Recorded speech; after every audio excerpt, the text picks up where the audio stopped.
हाँ तो बच्चों, कैसे हैं आप सब। जैसा कि आप सभी को पता है, अपना एक्सरसाइज 7.1 कंप्लीट हो चुका था। आज के इस वीडियो में लेने वाले हैं एक्सरसाइज 7.2 को। और 7.2 में बच्चों जो फर्स्ट क्वेश्चन उसकी शॉर्ट एंड स्वीट लैंग्वेज मैंने यहाँ लिख रखी है।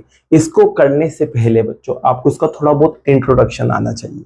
तो इंट्रोडक्शन में सिर्फ आपको ये बातें याद रखना है, यही आपके लिए काफी है। तो देखो बच्चों, सबसे पहले यहाँ पर आएगा डिस्काउंट। डिस्काउंट को हिंदी में बोला जाता है बट्टा। अब देखो बच्चों, डिस्काउंट होता क्या है, कैसे पता चलता है। तो बच्चों सीधी सी बात है, जैसे कि कोई भी आप आइटम लेने गए मार्केट के अंदर, कोई भी चीज आप लेने गए तो उस पर एक प्राइस लिखा हुआ होता है, जिसको बोलते हैं अपन मार्क प्राइस लिखा हुआ होता है। अब क्या होता है, कोई कोई दुकान वाले क्या करते हैं, जो उस पे प्राइस लिखा हुआ है ना, वो प्राइस का ना देख के उससे थोड़े कम में आपको आइटम दे देते हैं। ठीक है, तो जो उस पर प्राइस लिखा होता है ना, उसको तो बोलते हैं अपन मार्क प्राइस। अब उसके बाद बच्चों क्या होता है, अब जैसे कि मान लो 200 उस आइटम पे लिखा हुआ है, जैसे कि कोई एक आइटम है उस पे लिखा हुआ था 200। अब उसने आपको बेच दिया बच्चों, ये आइटम उसने बेच दिया कितने में, 180 रुपीज में। तो लिखा हुआ तो 200 था, लेकिन बेचा कितने में, 180 रुपीज में। तो बच्चों देखो यहाँ से क्या हुआ, आइटम की जो प्राइस थी, जो कीमत थी, वो कम हो गई। जैसे ही आइटम की कीमत कम हुई ना, तो उस कम हुई कीमत को अपन बोलते हैं डिस्काउंट। अब कितना कम हुआ उसको आप निकाल सकते हैं। तो कीमत निकालने के लिए क्या करते हैं, जो भी मार्क प्राइस होती है जिसे बोलते हैं अपन अंकित मूल्य, उसमें से आप सेलिंग प्राइस को माइनस कर दो बस, तो आपको पता चल जाएगा कितना डिस्काउंट आपको मिला है। तो बच्चों यहाँ आप देख सकते हैं कितने का डिस्काउंट मिला, 20 रुपीज का। इसलिए देखो मैंने यहाँ फॉर्मूला भी आपके पास लिख दिया है। क्या करना है, जो भी मार्क प्राइस होगी, जो अंकित मूल्य जो उस पर लिखा हुआ होगा, उसमें से बस आपको जो जितने में बेच रहे हैं उसको माइनस कर दो, बस आपको पता चल जाएगा कि डिस्काउंट क्या है। ठीक है, डिस्काउंट आपको समझ में आ गया होगा। अब बात करते हैं अपन यहाँ पर टैक्स की। अब देखो टैक्स यहाँ पर तीन तरह के हैं आपकी बुक में। एक तो है सेल टैक्स, जिसे बोलते हैं बिक्री कर। एक होता है value added tax, short form में वीएटी बोलते हैं, और हिंदी में इसको बोला जाता है वैट। और एक होता है बच्चों गुड्स एंड सर्विस टैक्स, जिसे आप जीएसटी के नाम से भी जानते हैं, और इसका हिंदी फॉर्म यहाँ देख सकते हैं। अब बच्चों जब टैक्स आ जाएगा तो टैक्स की कंडीशन में क्या करते हैं, टैक्स की कंडीशन में सीधी सी बात है, जैसे कि कोई चीज मान लो 200 रुपीज की है, तो अब इस पे टैक्स लगेगा। क्या लगेगा, टैक्स लगेगा। तो टैक्स जब लगता है तो ये 200 की ना मिलके थोड़ी ज्यादा की मिलती है। ठीक है, जैसे 200 की, तो 200 की जगह वो 210 या 220 रुपीज की मिलेगी। मतलब टैक्स की कंडीशन में क्या होता है बच्चों, जो भी प्राइस होती है ना वो बढ़ जाती है। मतलब जो भी उसके ऊपर लिखा हुआ है कीमत, उससे ज्यादा में ही मिलती है वो। ठीक है ना, जैसे कि स्कूल में एडमिशन कराने गए, वहां 9000 में आपका एडमिशन हो रहा है, उस पर आपका टैक्स लग गया थोड़ा बहुत, तो 9000 की जगह वो 9500 में बदल जाएगा। मतलब टैक्स क्या करता है, जो मार्क प्राइस होती है, जो भी स्टार्टिंग की कीमत होती है, उसको बढ़ा देता है। तो ये टैक्स भी आपको ध्यान रखना है। तो जब भी टैक्स की बात हो जाए ना बच्चों, तो टैक्स जोड़न टैक्स आपको दे दे और पूछे कि टोटल अब कितना होगा, तो टैक्स की कंडीशन में आपको प्लस करना है, और डिस्काउंट में आपको क्या करना है, माइनस करना है। अब बच्चों यहाँ पर देखो, प्राइस भी अलग अलग टाइप की होती है। एक तो होती है मार्क प्राइस, जिसे हिंदी में बोलते हैं अंकित मूल्य। एक होती है सेलिंग प्राइस, नाम देख सकते हैं हिंदी में। एक होती है कॉस्ट प्राइस, जिसे हिंदी में क्रय मूल्य बोलते हैं। ठीक है, अब ये होता क्या है, तो किसी भी आइटम पे, किसी भी वस्तु पर जो कीमत लिखी हुई होती है, जो प्रिंटेड प्राइस होती है, उसको बोलते हैं मार्क प्राइस। आगे बात समझ में। ये क्यों होता है, जैसे कि मान लो आप किसी भी चीज को कितने में बेच रहे हो, जो बेचने वाली जो प्राइस होगी ना उसकी, उसको बोलेंगे अपन सेलिंग प्राइस या विक्रय मूल्य। और कॉस्ट प्राइस मतलब किसी चीज को अपन खरीदा, अपन खरीद के लाए, तो उसको बोलते हैं अपन कॉस्ट प्राइस। तो बच्चों ये कुछ बातें थी जो आपके चैप्टर में आने वाली है। तो बच्चों ये आप समझ गए हो, तो अब अपन स्टार्ट करते हैं अपना क्वेश्चन नंबर फर्स्ट। और इसमें देखो क्या लिखा हुआ है। तो देखो बच्चों यहाँ पर मैंने शॉर्ट लैंग्वेज यूज किए, इसका इस्तेमाल किया है। तो यहाँ देखो क्या है, एक शॉप थी, वो एक ऑफर दे रहा था, और ऑफर में क्या था, 10% डिस्काउंट था। 10% डिस्काउंट मतलब 10% बढ़ता था। अब किस पर, मार्क प्राइस पर, मतलब जो भी उनकी कीमत लिखी हुई है उसका 10% वो डिस्काउंट दे रहा था। ठीक है, अब एक कस्टमर, एक ग्राहक इस शॉप पर जाता है, और वहां से क्या करता है बच्चों, एक तो जीन्स और दो शर्ट्स, जिसे कमीज भी बोल सकते हैं आप। ठीक है, हिंदी में कमीज लिखा हुआ है यहाँ पर, इन्हें खरीदता है।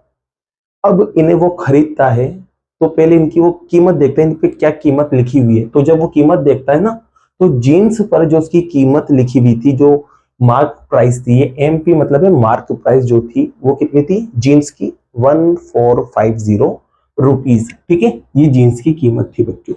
ऐसे ही यहाँ पर एक शर्ट की मतलब एक कमीज की जो कीमत थी वो कितनी थी 850 रुपीज। ठीक है, अब यहाँ पर उसने इन दोनों को खरीद लिया। अब खरीदने के बाद आपसे कहा है कि जब डिस्काउंट लग जाएगा ना, डिस्काउंट क्योंकि डिस्काउंट दे रखा तो डिस्काउंट तो देगा, इतने रुपए में तो देगा नहीं वो, तो जब डिस्काउंट लग जाएगा तो उसके बाद कस्टमर कितने रुपीस पे करेगा शॉप वाले को, मतलब दुकान वाले को, जो कस्टमर है जो ग्राहक है वो कितने रुपए देगा डिस्काउंट के बाद, ये आपसे पूछा है, ये निकालना आपको है। ठीक है बच्चों, तो देखो सबसे पहले तो अपन चेक करते हैं कि इसकी मार्क प्राइस कितनी हो रही है, मतलब टोटल मार्क प्राइस मतलब कुल अंकित मूल्य अपन निकालते हैं सबसे पहले। ठीक है, तो बच्चों यहाँ पर उसके बाद अपन इसका डिस्काउंट निकाल लेंगे।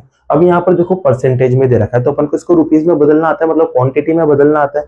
जो भी मार्क प्राइस रहेगी उसका 10% निकाल लेंगे तो आपको डिस्काउंट मिल जाएगा। फिर उसके बाद तो काम बहुत आसान है। देखो यहाँ पर सबसे पहले तो देखो बच्चों, आपके पास मैं टोटल मार्क प्राइस निकालना चाह रहा हूँ। टोटल मार्क प्राइस हिंदी में क्या लिखोगे, कुल अंकित मूल्य। तो बच्चों देखो यहाँ पर एक जीन्स थी, ठीक है, और 2 क्या थी बच्चों, शर्ट्स थी। इंग्लिश में लिख सकते हैं आप यहाँ पर नाम। ठीक है, अब देखो एक जीन्स जो है वो कितने की आ रही थी 1540 की, और एक शर्ट कितने की आ रही थी 850 की। एक शर्ट की कीमत है बच्चों, आपने तो 2 खरीदी तो 2 से मल्टीप्लाई कर देंगे इसे, आई बात समझ में, और यहाँ बीच में प्लस। अब इसको सोल्व करते हैं तो यहाँ 1450 आ गया, और यहाँ मल्टीप्लाई करते हैं तो 0 एज इट इज, 5 को 2 से करेंगे 10, ऊपर गया 1, 16 और 1 17। ठीक है, ये आपके पास आ गया। अब इसे प्लस करते हैं तो बच्चों से प्लस करेंगे तो 0 में 0 प्लस होगा 0 आएगा, 5 में 0 प्लस होगा तो फिर 5 आएगा, 4 में 7 प्लस होगा तो 11 आएगा, और यहाँ ऊपर जाएगा 1, 1 और 1 2, और 2 और 1 3 हो जाएगा। तो जो टोटल मार्क प्राइस आई बच्चों, कुल अंकित मूल्य जो आया वो आया आपके पास ये। अब इस पर कितना परसेंट डिस्काउंट मिलेगा, उसे 10%। तो बच्चों चलो यहाँ पर अपन अब डिस्काउंट निकालते हैं। क्या निकालते हैं, डिस्काउंट। तो डिस्काउंट यहाँ पर आपको परसेंटेज में दे रखा था। अब इसको देखो मैं ना रुपीज में बदलूंगा, तो रुपीज में बदलने के लिए कुछ भी नहीं करना, जो भी टोटल निकला ना उसको बस आप डिस्काउंट की परसेंट से मल्टीप्लाई कर दो, आपको पता चल जाएगा कितना इसका रुपया बन रहा है। तो बच्चों यहाँ पर मैं परसेंटेज हटाऊंगा तो नीचे क्या लगेगा 100, एक 0 से एक 0 कट जाएगा, और एक 0 से एक 0 कट जाएगा, आपके पास रिजल्ट आएगा 315। तो बच्चों ये जो 10% थी ना उसका जो रुपीज में रिजल्ट आया वो आया 315। तो आपको यहाँ पता चल चुका है कि डिस्काउंट कितना मिलने वाला है। तो डिस्काउंट मिलने वाला है 315 रुपीज आपको डिस्काउंट मिलने वाला है।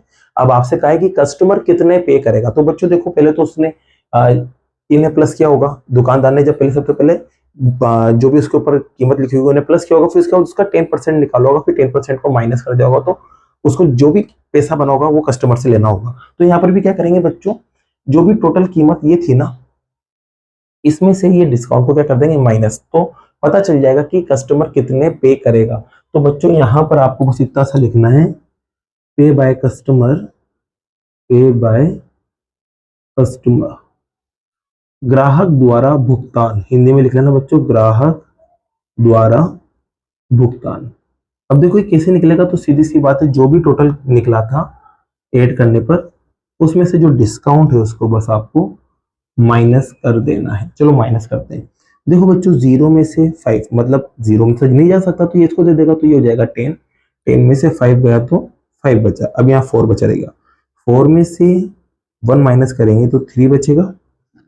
अब यहाँ पर बच्चों 1 रह गया, 1 में से 3 को माइनस नहीं कर सकते, फिर ये देगा इसको, तो ये 11 हो जाएगा। 11 में से 3 माइनस कर सकते हैं, कितना आएगा 8, यहाँ 2 बचा रहेगा। अब 2 में से कुछ माइनस हो ही नहीं रहा है तो 2 एज इट इज, यहाँ पर क्या गया बच्चों आंसर। तो ग्राहक जो है, जो कस्टमर है, वो कितने पे करेगा दुकानदार को, तो वो इतने रुपीज पे करेगा, और यही आपका क्या है बच्चों आंसर है। और इसी के साथ आपका ये फर्स्ट क्वेश्चन कंप्लीट होता है। अब बाकी के जो क्वेश्चन है बच्चों वो नेक्स्ट वीडियो में करते हैं। अगर वीडियो पसंद आई और ये क्वेश्चन आपको समझ आया हो तो वीडियो को लाइक कीजिए, चैनल को सब्सक्राइब कीजिए। Thank you so much.